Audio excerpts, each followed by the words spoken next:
तो यहाँ पे कुछ डाइवर्जेंस है, यहाँ पे कुछ एम्बिग्विटी है। जैसे देखो, जो बात आपको समझाई जा रही है यहाँ पे कि फंक्शनल यूनिट ऑफ इनहेरिटेंस है, ये तो बहुत इस्टेब्लिश फैक्ट हो चुका है। ये मेंडल और जो इसके पहला वाला चैप्टर प्रिंसिपल ऑफ इनहेरिटेंस पढ़े, इसमें कोई एम्बिग्विटी नहीं है कि जो जीन का ट्रांसमिशन होता है, जो जीन है वही रिस्पॉन्सिबल है कैरेक्टर के इनहेरिटेंस के लिए। तो ये क्या चीज़ है कि जीन करता क्या है, यानी जीन का फंक्शन क्या है। तो अगर जीन को फंक्शन के बेसिस पे डिफाइन करना हो तो हम बोलेंगे कि जीन डीएनए का सेगमेंट है और जो रिस्पॉन्सिबल है इनहेरिटेंस के लिए। इसी बात को थोड़ा अच्छे लैंग्वेज में बोला गया कि gene is functional unit of inheritance, क्योंकि अगर एक एक जीन का इनहेरिटेंस होता है तो पूरे ऑर्गेनिज्म के कैरेक्टर का इनहेरिटेंस हो जाता है। और म्यूटेशन की थ्योरी में ह्यूगो डी ब्रिज ने दिखाया कि अगर जीन में म्यूटेशन होता है तो इनहेरिटेंस पे भी असर जाता है। ये फंक्शनल डेफिनेशन है, इसमें कोई एम्बिग्यूटी नहीं है। लेकिन जो फंक्शनल डेफिनेशन है, जब उसका स्ट्रक्चरल डेफिनेशन क्रिएट करने की कोशिश की गई कि जीन किसका पार्ट है, तो ये हुआ कि जीन तो डीएनए का पार्ट है। तो वो स्ट्रक्चर स्पेसिफिक कितना है, उस स्ट्रक्चर को क्या हम मेजर कर सकते हैं कि वो फिजिकली कितना है। तो ये बात इतनी सिंपल नहीं थी। जैसे इसमें कॉम्प्लिकेशन क्या है मैं आपको समझाता हूँ। देखो, जैसे जैसे डिस्कवरीज हुई तो हमें ये पता चला कि जैसे आपको बोला गया, देखो ये चीज़ कि डीएनए है, डीएनए में जीन है, इसको कॉपी करके एमआरएनए बना और एमआरएनए से पॉलीपेप्टाइड बना। ठीक है, तो यहाँ पे आप ये जानो कि आज के डेट में हमें पता चला है ना कि डीएनए का जो जीन है इसमें सिर्फ और सिर्फ एमआरएनए को बनाने की इन्फॉर्मेशन नहीं होती है। इसमें एक आरएनए होता है टीआरएनए, एक आरएनए है एमआरएनए और एक आरएनए है आरआरएनए। ठीक है, ये डिफरेंट टाइप के आरएनए है। R for ribosome, T for transfer, M for messenger. इसमें इन तीनों के इन्फॉर्मेशन होते हैं और ये तीनों इन्फॉर्मेशन जो है कॉपी होते हैं। ऐसा नहीं कि सिर्फ एमआरएनए तो हमें ऐसे सीरीज में दिखता है। होता क्या है कि डीएनए से जो एमआरएनए ऐसे बना, एमआरएनए के ऊपर इस तरीके से एक राइबोसोम लगता है। राइबोसोम के अंदर इस तरीके से ये जो है ये आरआरएनए होते हैं और फिर इसके बाद एक टीआरएनए होता है। टीआरएनए जो है ये अमीनो एसिड्स को कैरी करते हैं, ये अमीनो एसिड्स को लाते हैं। जैसे यहाँ एक अमीनो एसिड को ये लाए वेलिन, ठीक है, यहाँ पे इन पे होता है एंटीकोडान। तो इस तरीके से एक जो ये ट्रांसलेशन है, जब तक ट्रांसलेशन कंप्लीट नहीं होगा तब तक पूरा एक्सप्रेशन नहीं होगा। और ट्रांसलेशन कंप्लीट होने में सिर्फ एमआरएनए का रोल नहीं है बल्कि आरएनए, आरआरएनए, टीआरएनए, एमआरएनए तीनों का रोल है। इन तीनों का जो इंफॉर्मेशन कोड होती है इसको एक नेम दिया गया स्ट्रक्चरली सिस्ट्रॉन। डीएनए के जितने सेगमेंट में ये सारी इंफॉर्मेशन कोड होती है इसको बोलते हैं सिस्ट्रॉन। अब आपको ये बोला गया कि एक्चुअल में डीएनए दो तरीके का है। डीएनए जो है ये देखा गया एक प्रोकैरियोटिक डीएनए होता है और एक यूकैरियोटिक डीएनए होता है। जो यूकैरियोटिक डीएनए होता है ये मोनोसिस्ट्रॉनिक होता है, इसमें एक सिस्ट्रॉन होते हैं। और जो प्रोकैरियोट होता है ये पॉलीसिस्ट्रॉनिक होते हैं, इसमें एक से ज़्यादा सिस्ट्रॉन एक साथ होते हैं। मोनोसिस्ट्रॉनिक का मतलब क्या हुआ? मोनोसिस्ट्रॉनिक का मतलब ये हुआ कि जैसे इसमें जो है एक mRNA को जितने tRNA चाहिए और जितने rRNA चाहिए सबका कोड एक पैकेट में बंद है। और इस पैकेट को इस तरीके से देखो, इस पैकेट का यहाँ पे प्रमोटर है, यहाँ पे टर्मिनेटर है और यहाँ पे tRNA, rRNA और mRNA को बनाने वाले कोड हैं।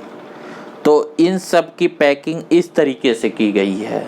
जबकि जब प्रोकैरियोट्स में आप जाएंगे तो प्रोकैरियोट में जैसे आपको एक मॉडल पढ़ाया जाएगा, अभी देखना आप आगे, लैकोपेरॉन मॉडल, ये बैक्टीरिया में खोजा गया है। तो इसमें ये देखा गया कि यहाँ एक प्रमोटर है, एक टर्मिनेटर है और इनके बीच में जो सिस्ट्रॉन है वो बहुत सारे हैं, जैसे वहाँ पे X, Y और Z।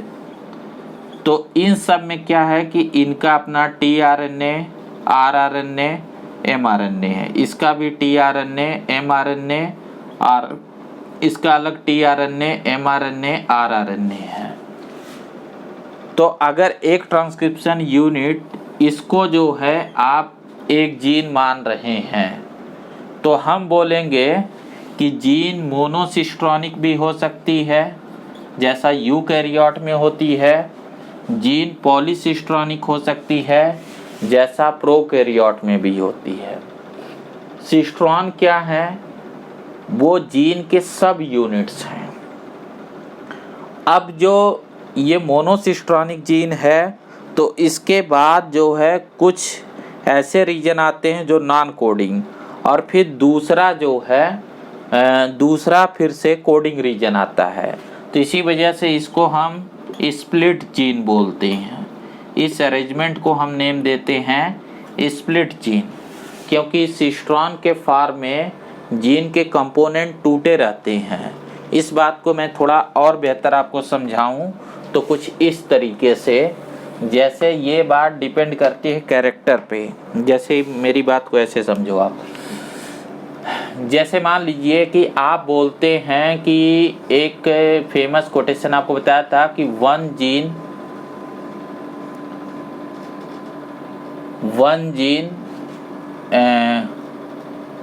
वन फिनोटाइप, एक जीन एक फिनोटाइप को रेगुलेट करता है। ठीक है, अब देखो अगर एक जीन एक फिनोटाइप को रेगुलेट करता है तो मान लीजिए कि एक जीन है और इस जीन का जब एक्सप्रेशन हुआ तो फिनोटाइप में एक पॉलीपेप्टाइड है जैसे कि पेप्सिन। ये सिंपल टाइप की पॉलीपेप्टाइड है। ये वो प्रोटीन है जिसमें एक सिंगल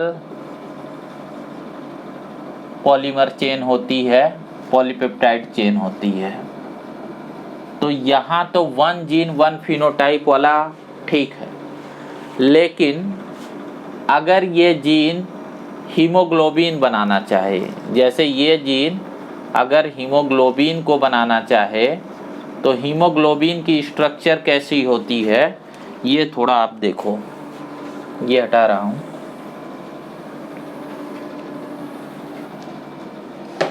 देखो, जब हम हीमोग्लोबिन के बारे में पढ़ते हैं तो हीमोग्लोबिन में क्या होता है?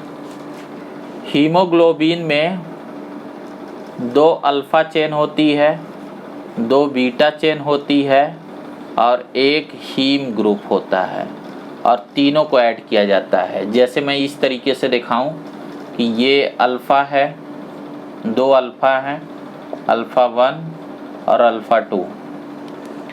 अब इस पे ये जो है 2 बीटा हैं, बीटा 1 और बीटा 2।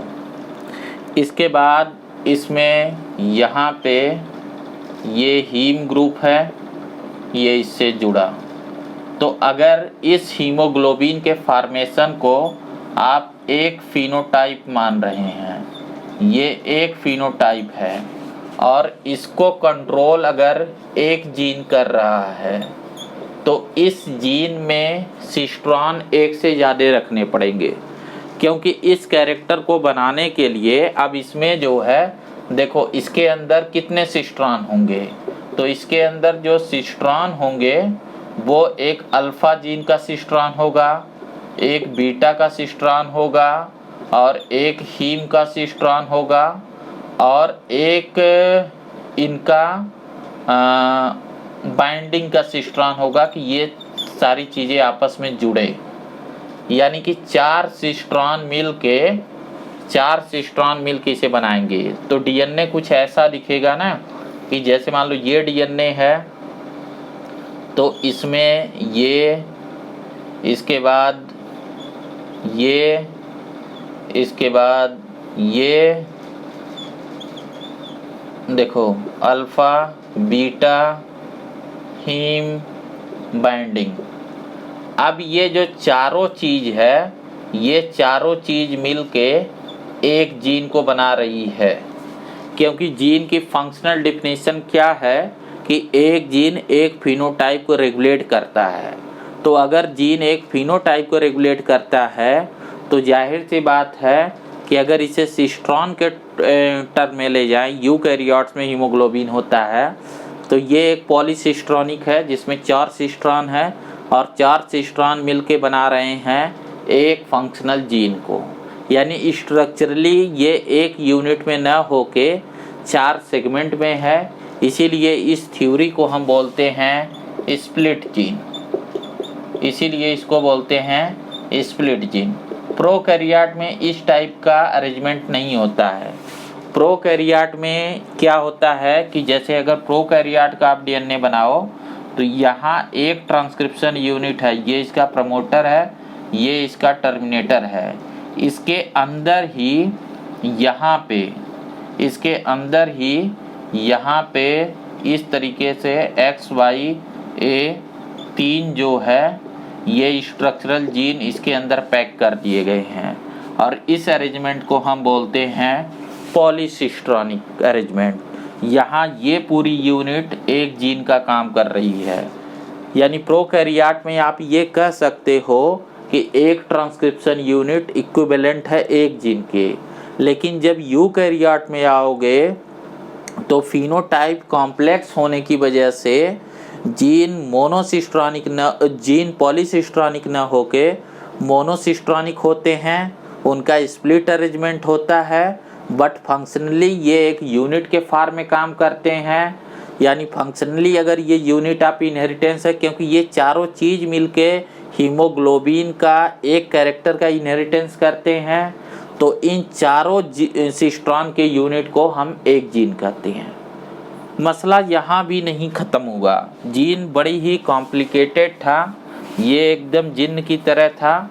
इसको जितना सुलझाने की कोशिश की है उतना ही इसमें कॉम्प्लेक्सिटी निकलती गई।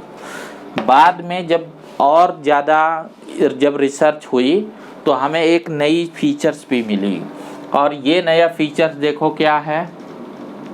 इस फीचर को बोलते हैं कि अब ये बताया गया कि ये भी जो जीन है, जिसमें एक तो ये बोल दिया गया कि जीन देखो बना होगा सिस्ट्रॉन से, और सिस्ट्रॉन जो है ये पॉलीसिस्ट्रॉनिक हो सकता है जैसा कि प्रोकैरियोट में, या फिर मोनोसिस्ट्रॉनिक हो सकता है जैसा कि यूकैरियोट्स में, या स्प्लिट अरेंजमेंट।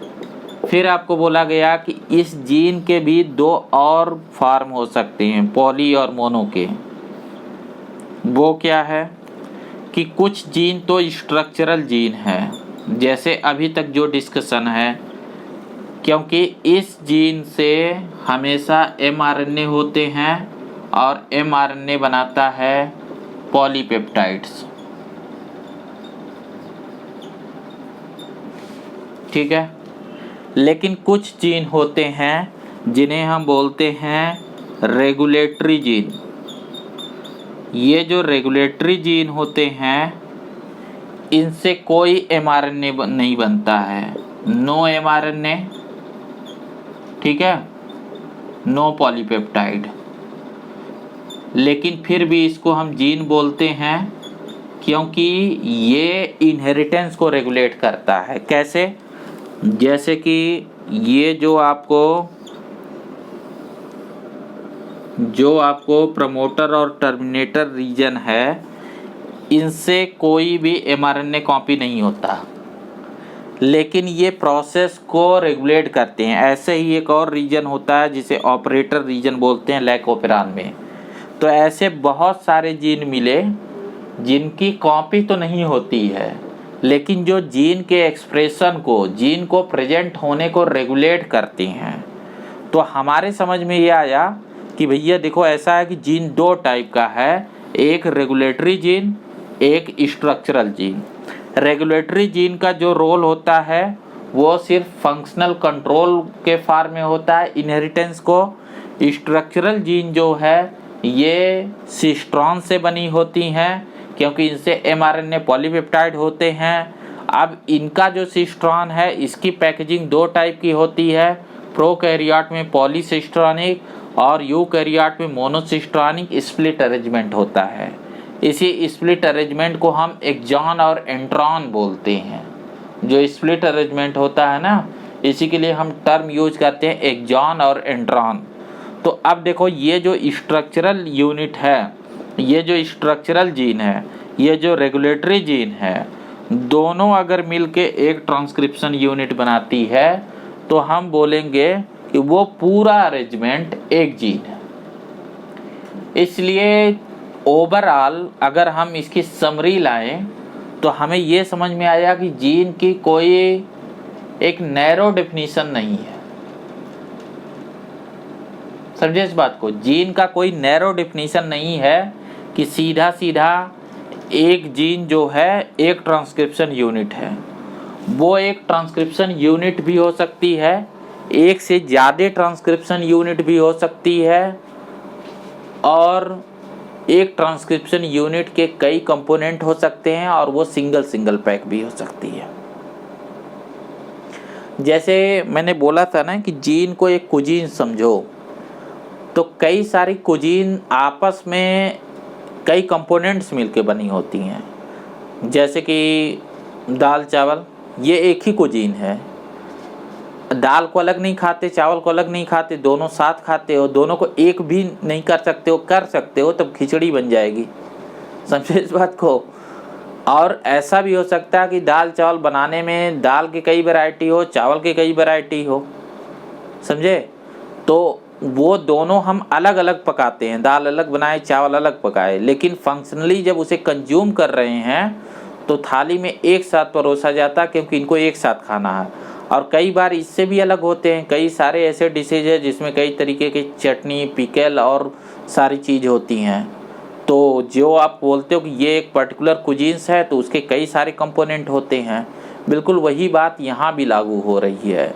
तो जीन की कोई एक नैरो सेंस में डिफिनीशन नहीं हो सकती है। मैं ये जो बातें बता रहा हूँ ना, इससे भी डिफिकल्ट आपकी बुक में लिखा गया, मैं समझाता हूँ। देखो, inheritance of character is also affected by promoter and regulatory sequence of the structural gene.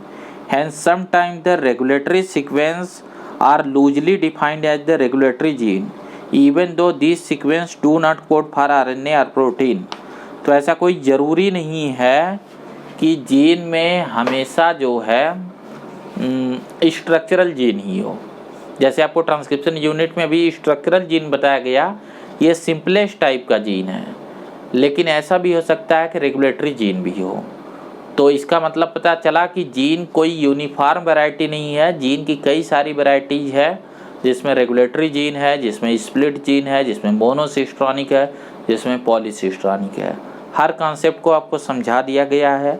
इसी वजह से ये कॉन्सेप्ट काफ़ी कॉम्प्लिकेटेड है। अब जो रेगुलेटरी जीन है उनके क्या रोल है, वो इसका जो दूसरा पोर्शन है ना, जो मैं आगे आपको पढ़ाऊँगा, टाइप ऑफ आरएनए और प्रोसेस ऑफ ट्रांसक्रिप्शन। एक्चुअल में मैंने आपको आरएनए के बारे में नहीं बताया है, इससे पहले मैं आपको थोड़ा आरएनए बताऊंगा और ये जो ट्रांसक्रिप्शन है उससे रिलेटेड बातें आपको समझाऊंगा। तो मेरे ख्याल से आज के लिए हम इतना ही रहने देते हैं। अभी आप समझ गए होंगे कि जीन क्या है, ट्रांसक्रिप्शन क्या है और ट्रांसक्रिप्शन यूनिट क्या है, ट्रांसक्रिप्शन यूनिट जीन का क्या रिलेशन है, सिस्ट्रॉन का क्या रिलेशन है, polycistronic, monocistronic, split chain, eukaryote, prokaryote, exon, intron.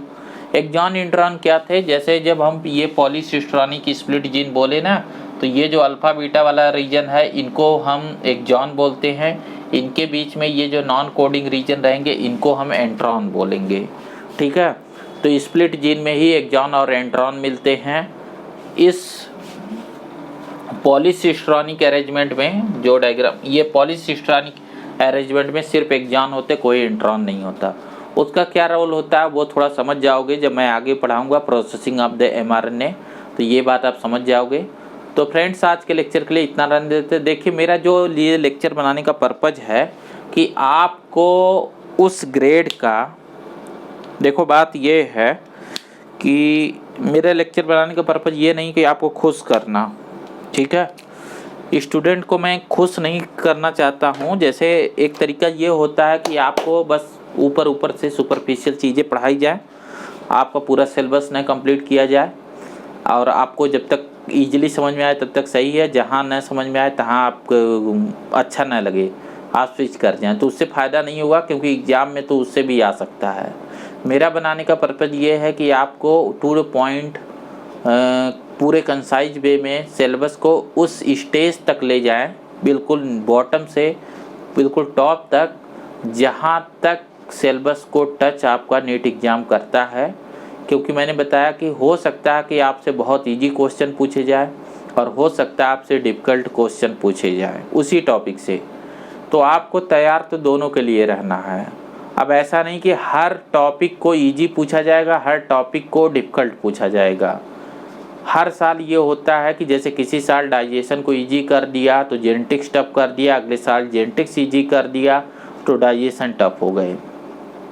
तो इस वजह से आप चाहे जेनेटिक्स को पढ़ें चाहे आप डाइजेशन को पढ़ें, आप उसके सबसे इजी क्वेश्चन भी करने में कैपेबल हों और सबसे टफ जो उसके कॉन्सेप्ट हैं उसे भी करने में कैपेबल हों।